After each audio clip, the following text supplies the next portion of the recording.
June 2026. Millions of fans flood into Toronto Stadium in Canada, and the massive Los Angeles Stadium, better known as SoFi Stadium, one of the most expensive sports venues ever built. Toronto can hold over 44,000 spectators, while Los Angeles welcomes around 70,000 fans for World Cup matches. Together, these venues become gateways for hundreds of thousands of visitors moving money every hour through tickets, transportation, hotels, restaurants, and merchandise. Yet beneath the noise of football chants and camera flashes, another game may be taking place, a financial game. Imagine a future where every ticket purchase, every coffee, every train ride, every hotel booking is settled instantly through a government-backed digital currency. No delays, no intermediaries, no cash, no traditional banking friction. The question isn't whether digital money is coming. The question is who will control it. And if America succeeds, the 2026 World Cup could become one of the most valuable demonstrations of financial power the world has ever witnessed.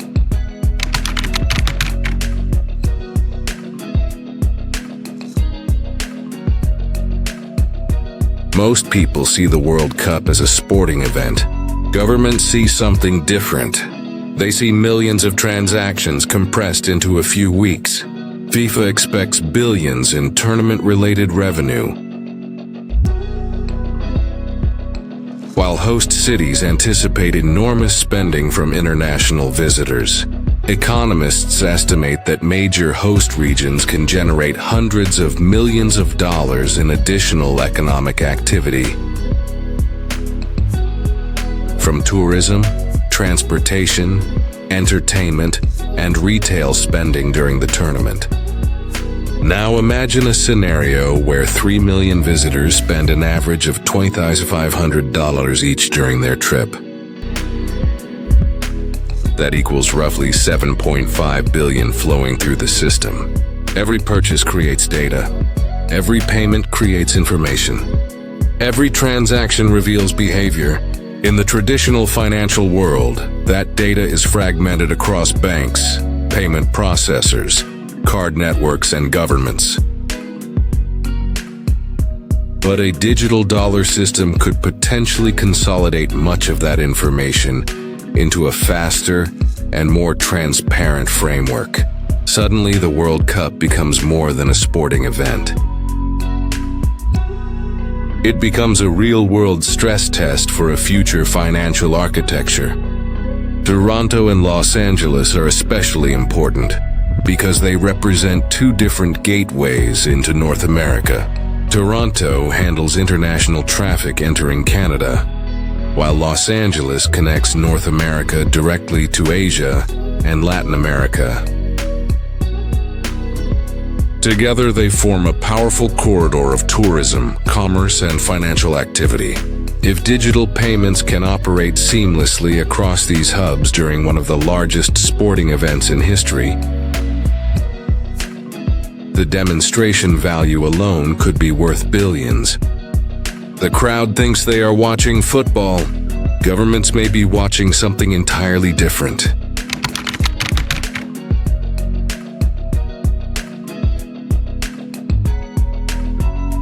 When people hear digital dollar, they often focus on technology.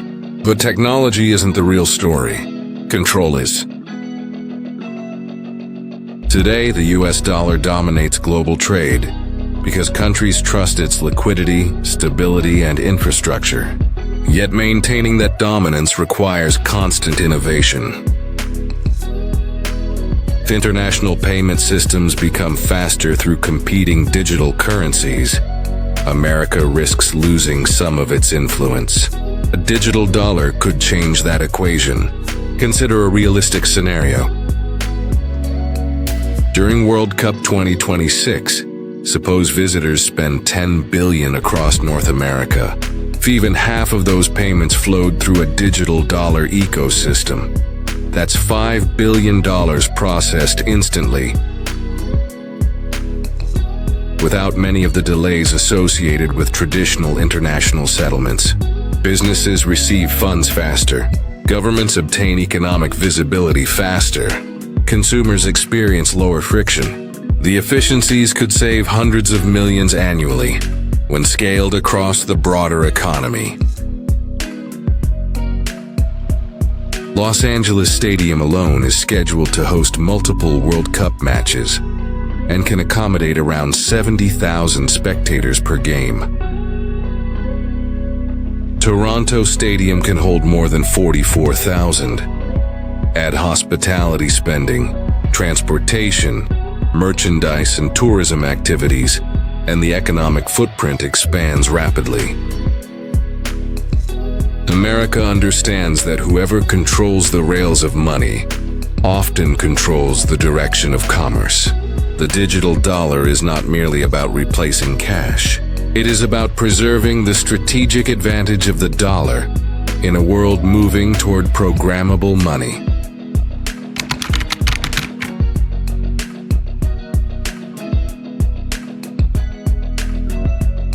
Let's talk numbers.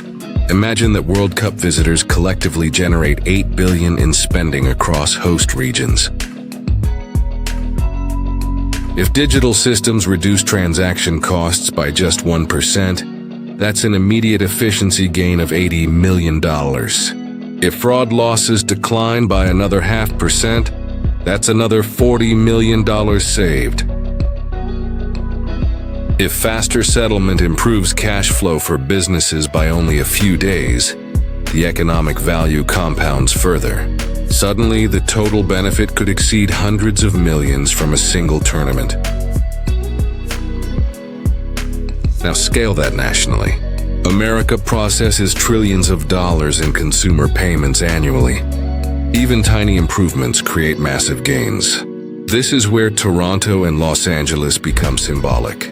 They are not merely stadium locations, they are demonstration stages.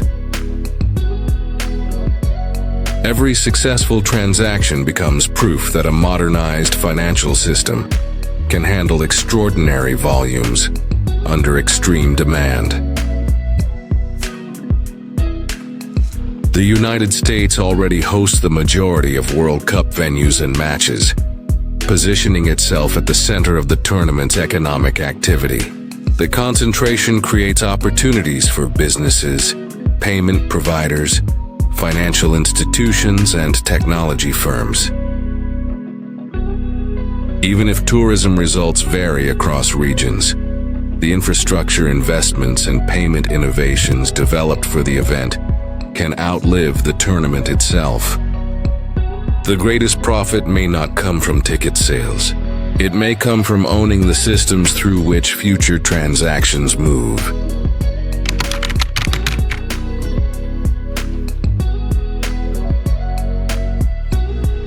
But there is another side to this story. Every technological leap creates a new debate. Convenience versus privacy. Efficiency versus surveillance. Innovation versus control. Supporters argue that digital currencies can reduce costs, improve inclusion, and strengthen economic resilience. Critics worry about unprecedented visibility into individual financial behavior. And that's where the digital dollar conversation becomes far larger than football. Because once a payment infrastructure exists, its capabilities can expand. The World Cup offers an environment where millions voluntarily participate in digital commerce. The lessons learned there could influence future policy decisions for decades. Meanwhile, other nations are developing their own digital currency strategies. The race is already underway. America understands that losing leadership in the future of money could weaken one of its greatest geopolitical advantages. That's why the stakes are so high. Toronto and Los Angeles may appear to be connected by football. In reality, they could be connected by something much bigger, a preview of the next generation financial system. The battle is not simply about who hosts the matches. It is about who owns the rails of global commerce when the world eventually goes digital.